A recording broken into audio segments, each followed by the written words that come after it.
예, 인과응보에 관한 톨스토이의 소설 가운데 이런 이야기가 나옵니다.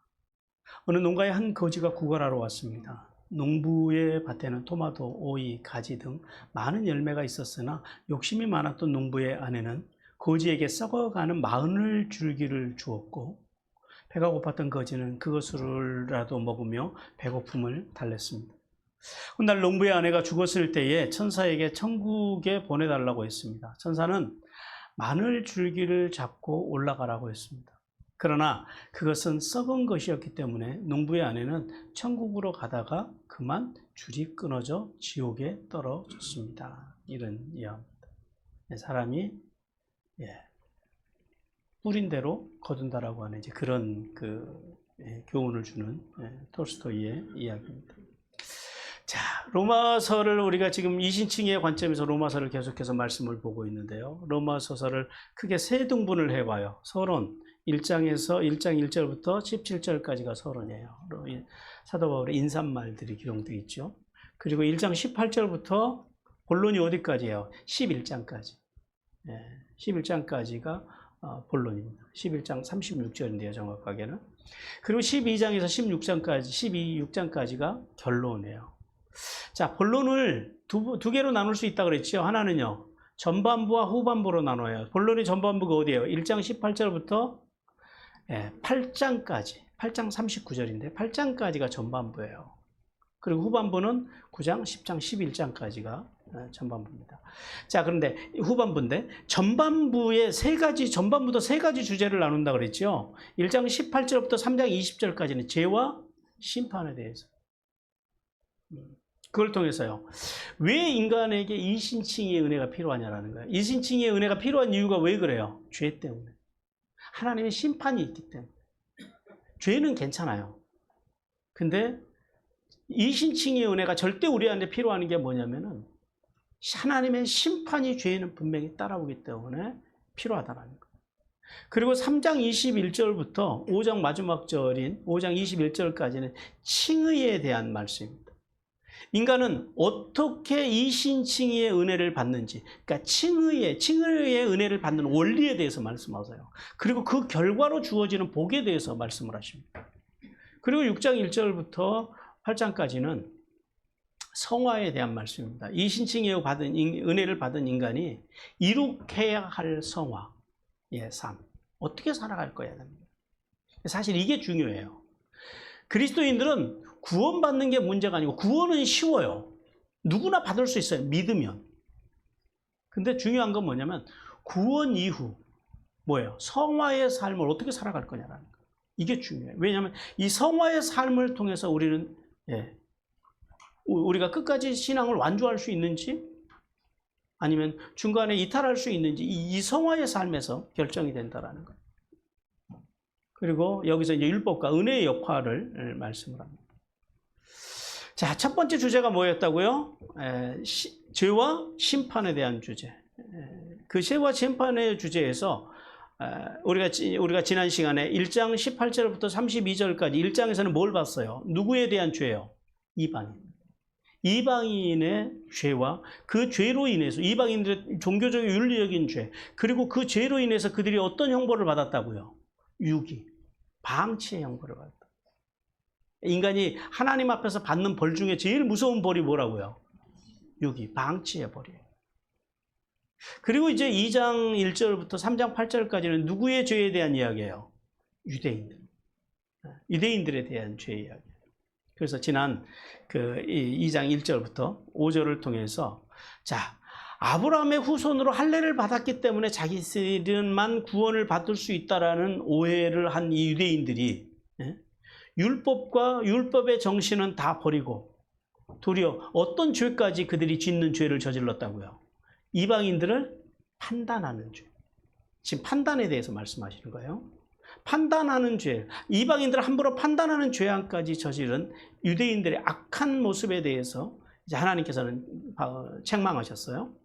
그리고 이제 오늘 본문 6절부터 2장 6절부터 16절까지는 자, 하나님께서 판단하시는데 하나님의 판단은 아브라함의 후손으로 할례를 받은 유대인이든 할례를 받지 아니한 이방인이든 하나님의 판단에는 차별이 있다 없다? 없다. 이 말씀을 오늘 하시는 거예요.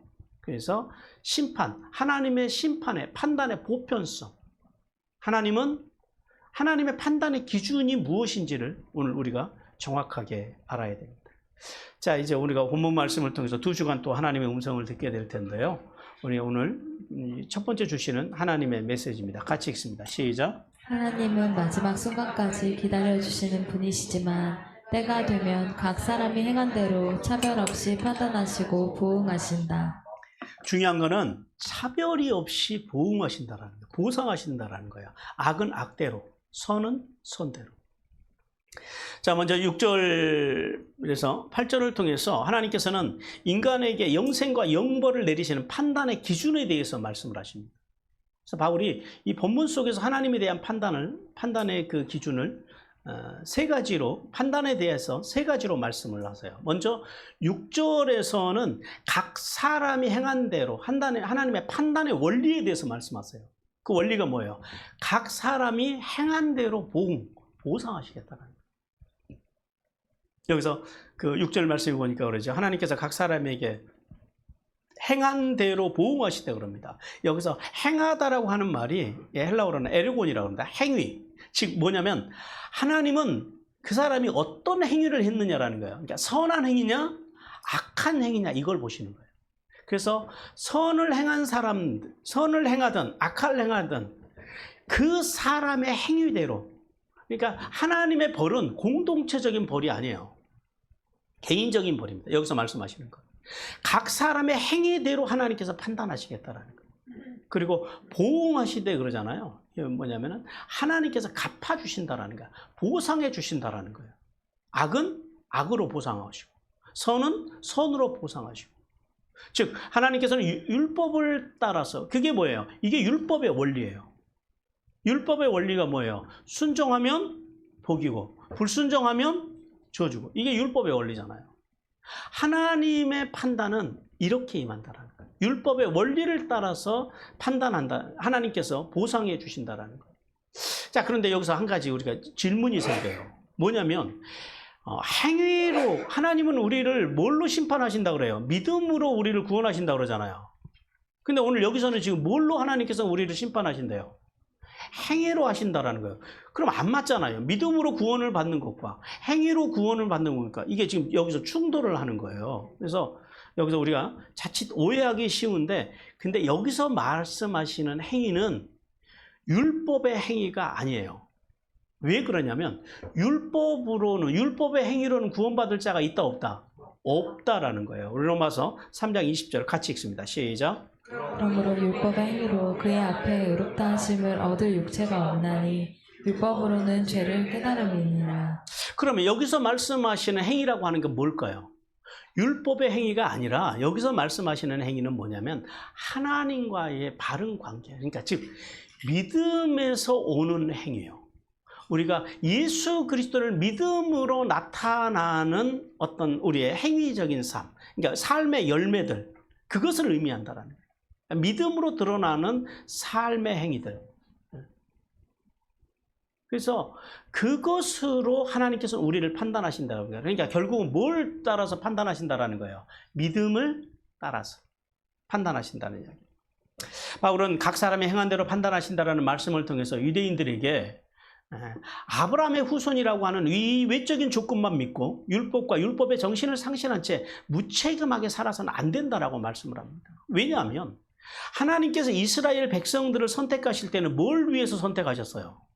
그들을 만민을 구원할 하나님의 그 구원의 역사에서 만민을 구원하기 위해서 그 민족을 선택한 것이지 그들을 특별한 존재로 만들기 위해 선택하신 게 아니다라는 거예요. 즉 무슨 말씀이냐면 무조건적으로 그들에게 무슨 짓을 해도 구원을 보장해주는 그런 민족으로 선택하신 게 아니다라는 거예요.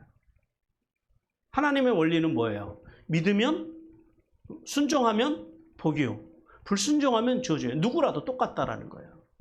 따라서 하나님의 판단의 원리는 외적인 조건이나 자격이 아니라 뭐에 있다고요? 믿음. 그 믿음으로 나타나는 행위에 있다라는 말씀이에요. 그리고 이제 7절 말씀에서는 그래서 이제 선을 행하는 자에 대한 하나님의 판단에 대해서 말씀을 합니다. 오늘 여기 7절 말씀을 보시면 참고 선을 행하며 그럽니다.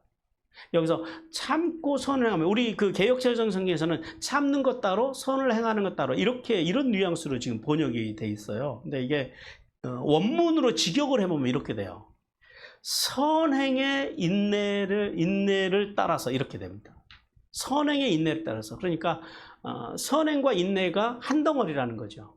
참는 것 따로, 인내하는 것 따로, 이게 아니고 행하는 것 따로가 아니라 이게 한 덩어리의 말씀이에요. 원문으로 보면. 이게 어떤 의미냐면, 자, 우리가 인생을 살아가면서 힘들고 무거운 것들이 오잖아요. 우리가 믿음으로 살아가면서, 우리가 예수 그리스도를 믿으면서 살아가면서 우리가 힘들고 어려운 시간들이 와요, 안 와요? 와요. 왜 와요? 네, 살아있으니까.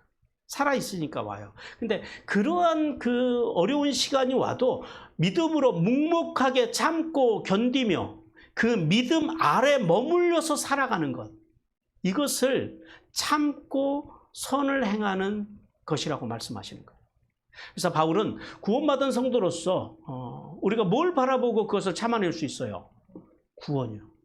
영광의 면류관을 바라보고 하나님의 뜻에 합당한 삶을 살고자 선행의 인내를 따라서 사는 성도, 그 성도라야 된다는 거예요. 그러면서 사도 바울이 그 성도가 바라봐야 할 세 가지를 우리에게 말씀을 합니다. 먼저 뭐예요? 첫째는 영광입니다. 영광을 바라봐야 된다는 거예요. 여기서 영광이라는 말은 이 헬라어로 독산이라고 합니다. 장차 하나님께서 예수님을 믿는 성도들에게 주실 영광스러운 보상을 말씀하십니다. 그 다음에 두 번째 바라봐야 될 것은 뭐냐면 종교입니다. 종교는 헬라어로 타멘이라고 그래요. 티멘이라고 그러는데 그 악을 행하는 자에게 주어지는 수치와 불명예와 대조되는 개념으로 하나님 안에서 그렇게 선행의 인내를 따라서 경건하게 살아가는 성도들에게 주시는 뭐예요? 존경받는 삶. 존귀함을 하나님께서 주신다라는 거예요. 그 다음에 세 번째 바라봐야 될 것은 뭐냐면 썩지 아니함을 바라봐야 돼요. 이 썩지 않다라고 하는 말이 헬라어로는 아프다르시안이라고 합니다. 이게 불멸을 이런 의미예요. 그러니까 무슨 말이냐면 여기서 말씀하시는 것은 성도의 부활을 의미합니다. 바울은 하나님의 인자하심과 그리고 용납하심과 길이 참으심의 은혜를 알고 그리고 선행의 인내를 따라서 하나님의 영광과 존귀와 썩지 아니하는 그 불멸의 삶을 끊임없이 부활의 생명을 갈구하는 성도들에게 하나님께서 뭘로 보상해 주신다고요? 고통도 눈물도 죽음도 없는 자유한 영원한 불멸의 삶, 불멸의 생명으로 하나님께서 갚아주신다라고 7절 말씀을 통해서 말씀하십니다. 그리고 이제 8절에 와서는 이제 여기서는 불의한 자에 대한 하나님의 판단에 대해서 말씀하세요. 8절 보시면은 오직 당을 지어 그럽니다. 당을 지어. 여기서 당이라고 하는 단어가 이게 번역이 좀 많이 약해요. 왜 그러냐면은 이 당이라고 하는 단어가 우리가 이 당 하니까 무슨 당이 생각나세요?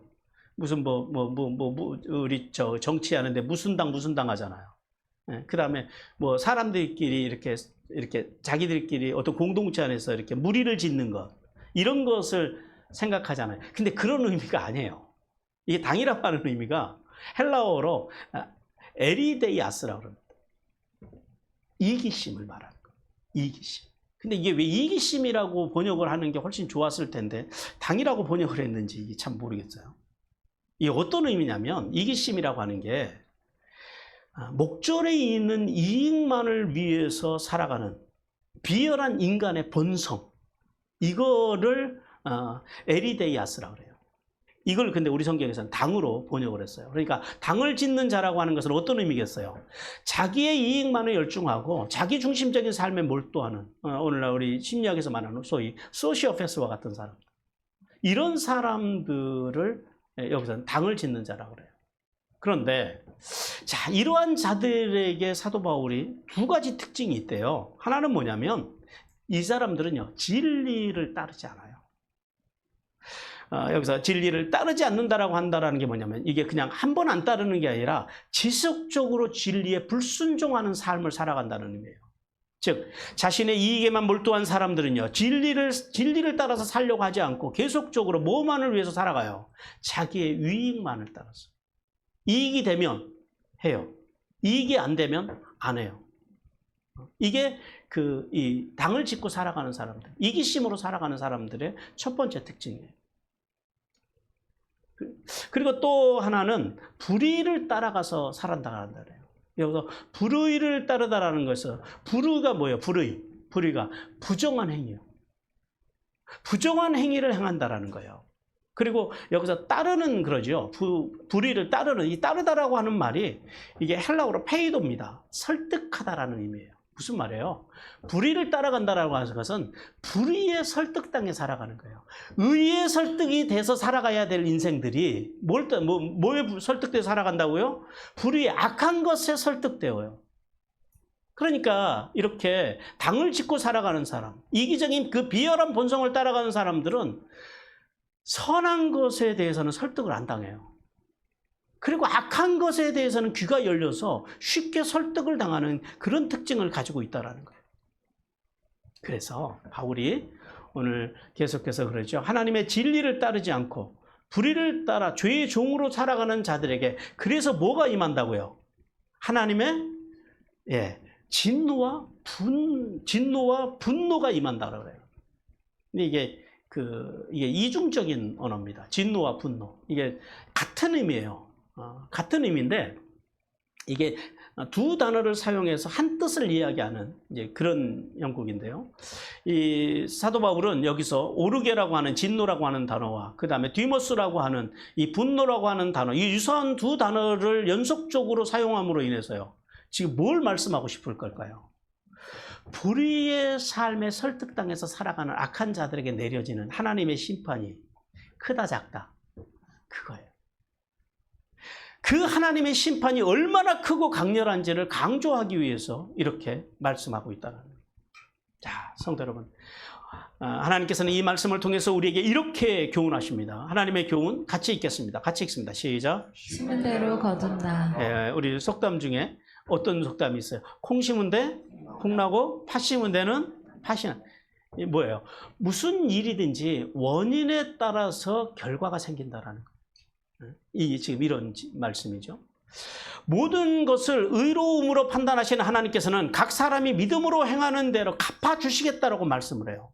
즉 구원의 영광을 바라보고 이 세상에서 살아있기에 만나는 인생의 고난과 삶의 무게를 선행의 인내로 묵묵하게 견디고 참는 성도들에게는요, 그들 앞에 하나님께서는 뭘 주신다고요? 영광과 존귀와 그리고 썩지 아니하는 그런 것들을 구하며 살아가는 성도들, 그 성도들에게는 하나님께서 뭘 주셔요? 영광의 면류관과 함께 영원한 생명으로 주님께서 갚아주시겠다고 말씀합니다.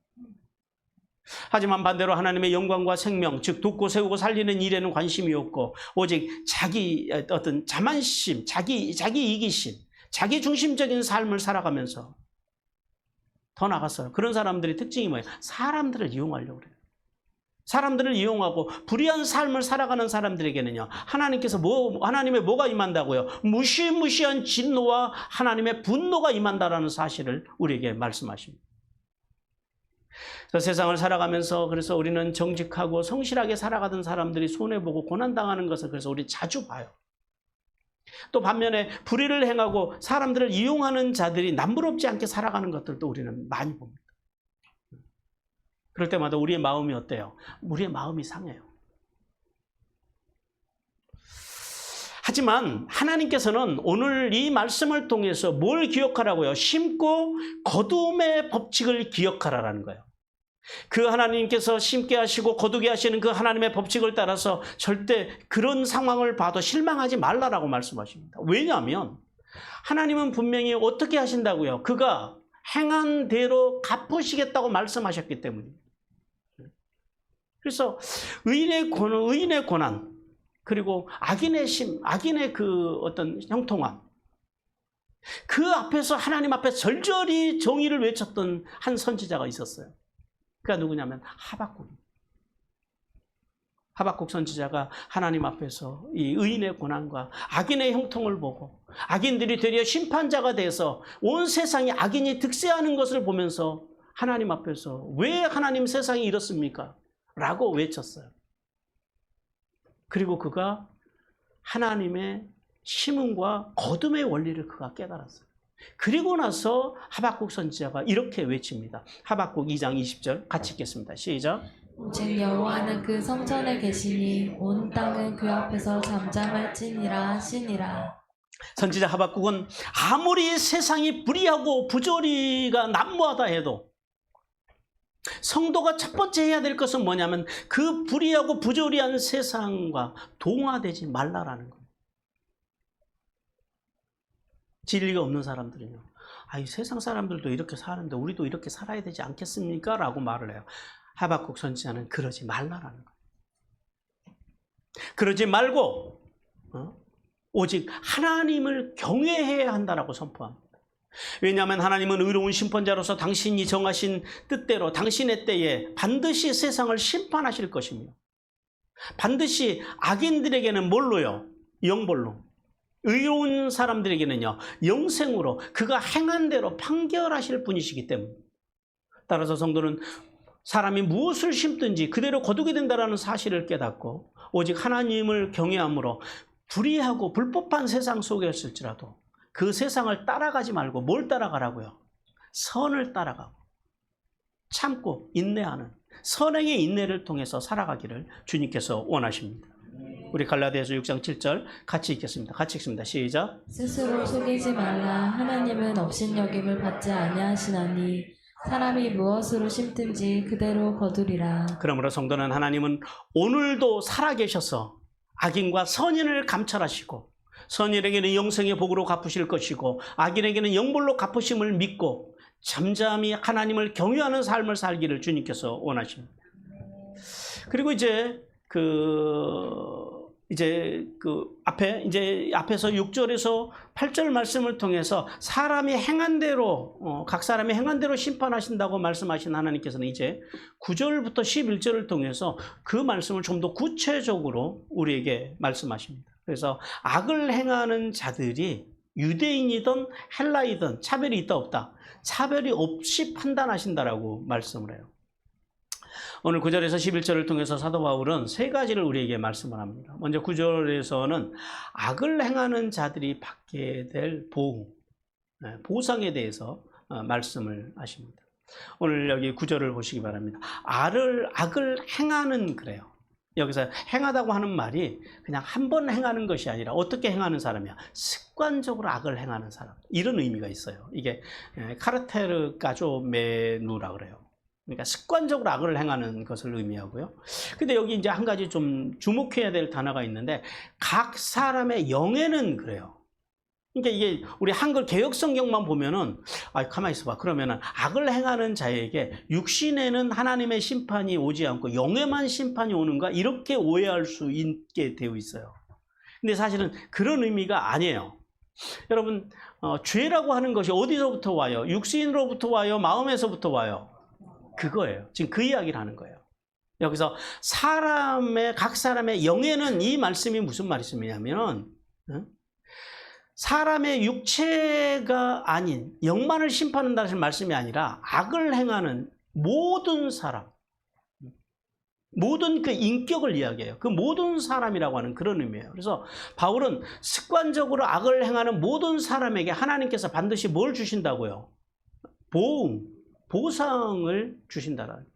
근데 두 가지로 주신다고 말씀을 해요. 하나는 뭐예요? 환난입니다. 환난이라고 하는 단어가 헬라어로 들립시스라고 그러거든요.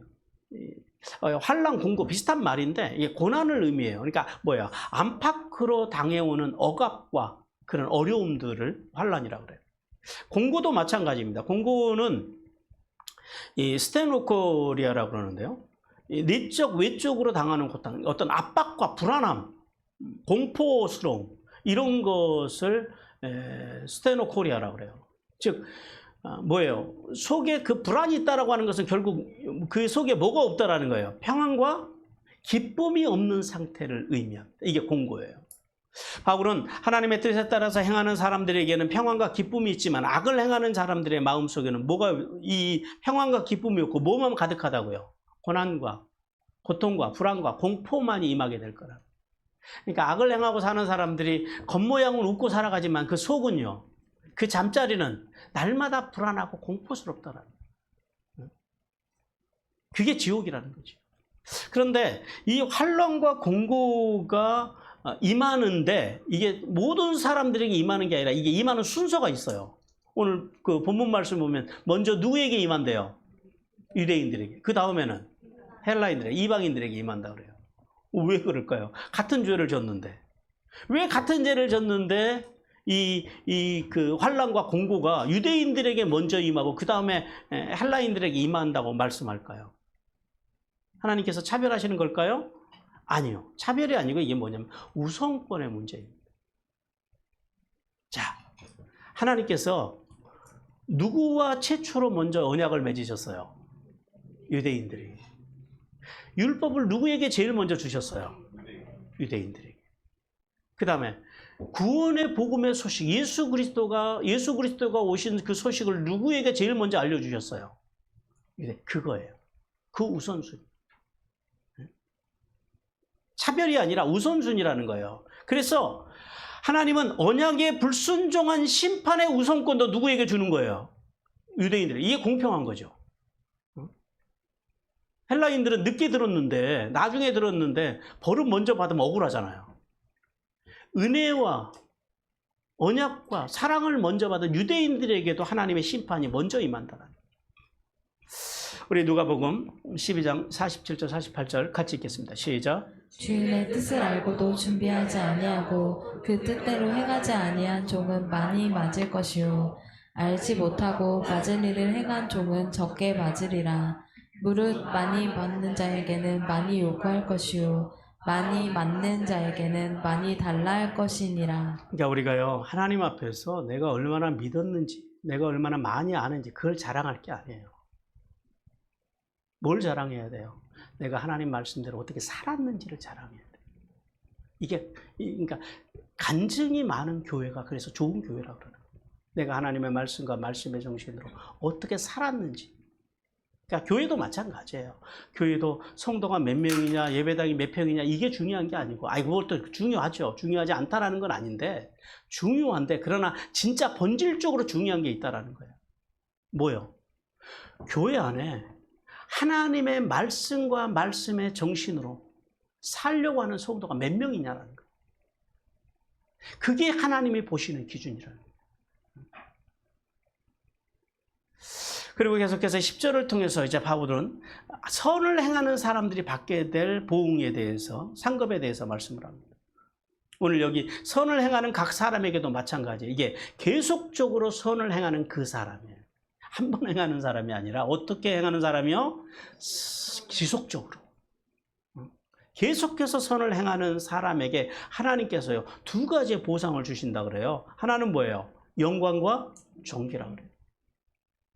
자, 앞에도 7절에서도 영광과 존귀가 나왔죠. 영광과 존귀가 나왔어요. 근데 여기서도 영광과 존귀가 나와요. 근데 이게 달라요. 뭐가 다르냐면 7절에서는 의인이 바라봐야 할 목표가 뭐라고요? 그게 하나님의 영광이고 하나님의 존귀라는 거예요. 하나님 앞에서 내가 받게 될 영광과 하나님 앞에서 내가 누리게 될 그 존귀함, 그것을 바라보는 것이 7절의 말씀이에요. 근데 본절에서 여기서 영광과 존귀라고 하는 것은 뭐냐면 종말의 날에 선을 행하는 성도들이 누릴 하나님의 복이에요. 이거는 앞에서는 바라보는 것이었다면 여기서는요, 선하게 살아갈 성도가 누릴 복이 뭐라고요? 하나님의 영광과 하나님의 존귀라는, 즉 그 말씀을 하시는 거예요. 그리고 또 하나가 있어요. 또 하나는 뭐예요? 평강입니다. 평강. 평강이라고 하는 것은 헬라어로 에이네라고 그래요. 이것도 마찬가지예요. 종말의 날에 하나님으로부터 받게 될 영원한 평강을 이야기해요. 즉 바울은 하나님 안에서 선을 행하는 자들에게는 마지막 날에 누구도 무엇도 빼앗을 수 없는 하나님의 뭐가 온다고요? 참 평안이 온다라는. 근데 이 평안이 마지막 날에만 올까요? 아니죠. 예수 그리스도를 믿고 믿음으로 이신칭의 믿음으로 살아가는 모든 성도들의 살아가는 모든 날 동안에 하나님의 평강이 와요. 진짜 우리가 하나님의 평강이 임할 때가 언제예요? 세상 사회 때문에 흔들리고 절망할 때 하나님의 평강이 우리를 찾아오는. 하나님께서 우리에게 그 믿음의 사람들에게 평강을 주셔서 절망하지 않고 흔들리지 않도록 그 평강을 어떻게 주신다고요? 지속적으로 주신다. 바울은 이렇게 선을 행하는 자에게 임할 영광과 존귀와 평강의 복도 누구에게 먼저 주신다고요? 유대인들에게. 왜냐하면 그게 공평하다라는 거예요. 유대인들에게 먼저 주시고 그 다음에는요 헬라인에게 주신다라고 그렇게 말씀을 해요.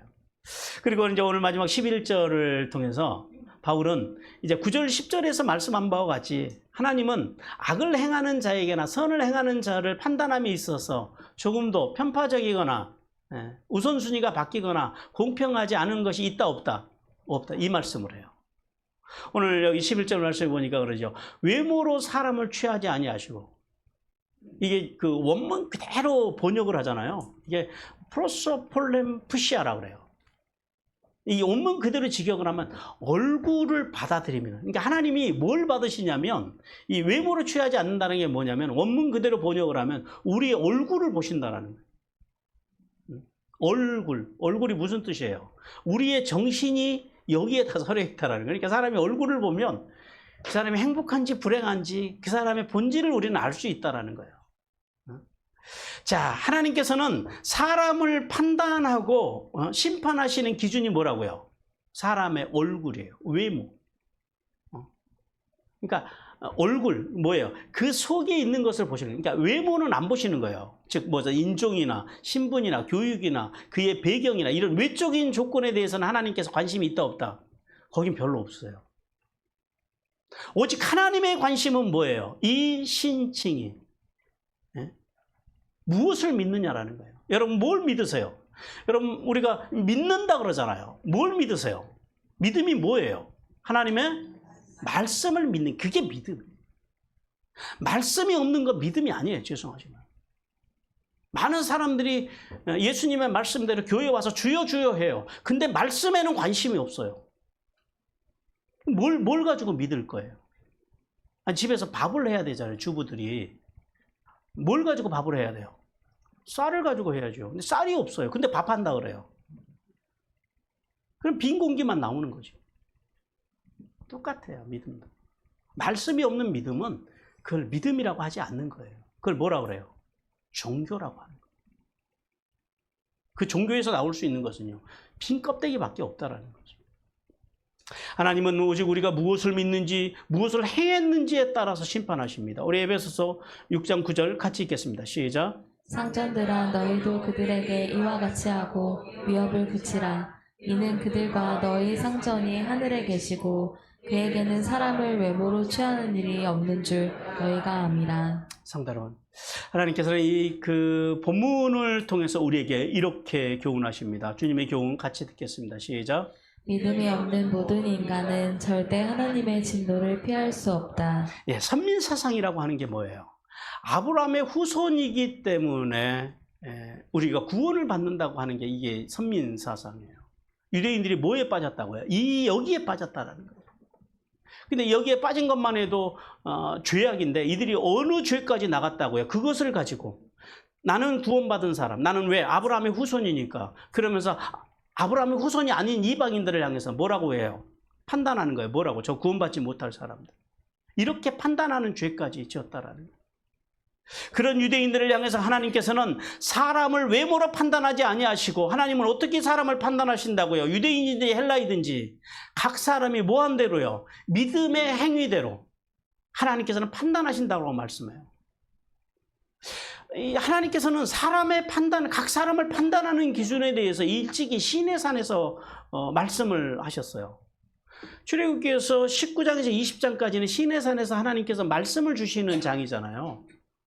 하나님께서 이스라엘 백성들에게 율법을 주시면서 시내산의 모세를 통해서 이스라엘 백성들을 당신의 소유로 삼으시는 기준에 대해서 말씀하셨어요. 즉 그 기준은 뭐냐면 혈통, 즉 아브라함의 후손이 아니라, 그리고 어떤 할례와 같은 행위가 아니라 뭐를 통해서 하나님의 소유를 삼으시겠다고 말씀하셨다고요? 오직 믿음. 뭘 믿는 믿음이요? 말씀을 믿는 믿음. 그 말씀을 믿고 언약을 지키면 너희가 나의 뭐가 된다고요? 소유가 된다고 말씀하셨다는 거예요. 우리 출애굽기 19장 5절 6절 같이 읽겠습니다. 시작. 세계가 다 내게 속하였나니 너희가 내 말을 잘 듣고 내 언약을 지키면 너희는 모든 민족 중에서 내 소유가 되겠고 너희가 내게 대하여 제사장 나라가 되며 거룩한 백성이 되리라. 너는 이 말을 이스라엘 자손에게 전할지니라. 예, 하나님의 소유가 되는 기준이 뭐예요? 너희가 내 말을 듣고 하나님의 말씀을 듣고 그 다음에요, 그 언약을 지키면, 행하면 뭐가 된대요? 이게 하나님의 소유의 기준이었다는 거예요. 그런데 이스라엘 백성들은요, 하나님의 말씀에 불순종해서 자기들 마음대로 구원의 조건을 바꿔버렸어요. 어떻게 바꿨어요? 아브라함의 후손이래야지, 할례를 받아야지 구원을 받는. 성경 어디에도 그런 말씀은 없거든요. 유대인들이 이게 종교가 하는 일들이에요. 하나님의 말씀을 변질시켜버렸다는 거예요. 이런 유대인들을 향해서 예수님도 이렇게 말씀을 하셨어요. 마태복음 3장 9절 같이 읽겠습니다. 시작. 속으로 아브라함이 우리 조상이라고 생각하지 말라. 내가 너희에게 이르노니 하나님이 능히 이 돌들로도 아브라함의 자손이 되게 하시리라. 네, 그거 자랑하지 말. 그걸로 구원 못 받는다라는 거예요. 자, 이 사실을 통해서 하나님께서는 구원과 영생의 복을 받는 길과 그 다음에 영벌을 받는 길이 아브라함의 후손이냐 이방인이냐 여기에 달려있는 것이 아니라 어디에 달려있다고요? 오직 누구를 믿느냐? 예수 그리스도를 믿느냐 믿지 않느냐 여기에 달려있다라고 말씀을 하십니다. 따라서 성도는 믿음의 가문에서 태어나고 어렸을 때부터 교회를 다니고 교회에서 많은 봉사와 헌신을 하고 그것으로 구원을 받는다 못 받는다? 그거는 구원받는 사람들이 하나님 앞에 감사함으로 하는 행위이지, 드림이지, 헌신이지 그것 자체가 구원의 조건은 아니다라는 거예요. 그건 상급과 관련이 되는 거예요. 그것들은. 구원은 오직 뭘로만 이루어진다고요? 믿느냐라는 거예요. 믿음으로. 우리가 예수님 그리스도의 말씀을 믿고 존중하고 그렇게 살기 위해서 발버둥 치느냐 이것을 가지고 우리가 구원을 받는다는 사실을 깨달아야 됩니다. 그러면 성도는 믿음이 없는 종교 행위로는 하나님의 진노를 절대 피할 수 없음을 깨닫고 오직 믿음, 즉 예수님의 말씀을 믿고 존중하고 그렇게 살기 위해 발버둥 침으로 하나님 나라의 상속자가 될 수 있음을 온전히 깨닫기를 주님께서 원하십니다. 우리 요한복음 3장 18절 같이 읽겠습니다. 시작. 그를 믿는 자는 심판을 받지 아니하는 것이요 믿지 아니하는 자는 하나님의 독생자의 이름을 믿지 아니하므로 벌써 심판을 받은 것이니라. 그러니까 여러분들 구원받는 게 쉬워요, 어려워요? 신앙을 잘 우리가 깊이 모르시는 분들도 구원을 받는 게 지금 말씀을 들어보니까 쉬워요, 어려워요? 쉬워요. 예수 믿고 천국 가는 것처럼 세상에 쉬운 게 없어요. 세상에서 제일 쉬운 거, 숨 쉬는 것보다 쉬운 게 뭐냐면 천국 가는 거예요. 뭐만 하면 된대요? 믿으면 된다라는 거예요. 다른 게 필요 없잖아요. 다른 걸 하나님께서 요구하지 않잖아요. 뭘 해야 되고 뭐 덕을 많이 쌓아야 되고 공을 쌓아야 되고 그건 다른 종교들이고요. 기독교의 구원가는요, 믿음, 이신칭의. 예수 그리스도를 믿음으로 의롭다 칭함을 받아서 천국 가는 게 신앙이라는 거예요. 그러니까 신앙생활이 가벼우세요, 무거우세요? 가벼워야 돼요. 세상에서 제일 쉽고 편한 게 뭐냐면 예수 믿고 천국 가는 거예요. 이 진리를 깨닫는 은혜가 임하시기를 주님께서 원하십니다. 사랑하는 성도 여러분, 하나님은 모든 사람이 구원에 이르도록 오래 참으시므로 마지막 순간까지 기다려 주시지만 휴부의 신앙으로 끝까지 돌아오지 않는 자들에게는요, 그가 행한 대로 차별 없이 판단하시고 보응하신다는 사실을 깨닫기를 주님께서 원하십니다. 따라서 성도는 우리는 분명히 이 세상을 살아가면서 기억해야 할 것은 바로 이 심고 거둠의 법칙입니다. 인과응보의 법칙이에요. 믿음으로 심지 않으면 절대 하나님의 진노를 피할 수 없음을 깨닫고 불의한 세상 속에서 그 불의한 세상을 따라가면 된다 안 된다? 절대 따라가면 안 된다. 그리고 선한 인내로 선함의 인내를 따라서 하나님의 판단하심을 믿고 의로운 자의 길, 선한 인내자의 길을 묵묵하게 걸어감으로 하나님 앞에 서는 그날 하나님께로부터 영광과 존귀와 평강의 상급을 받는 복된 성도들이 되시기를 주님께서 간절히 원하십니다.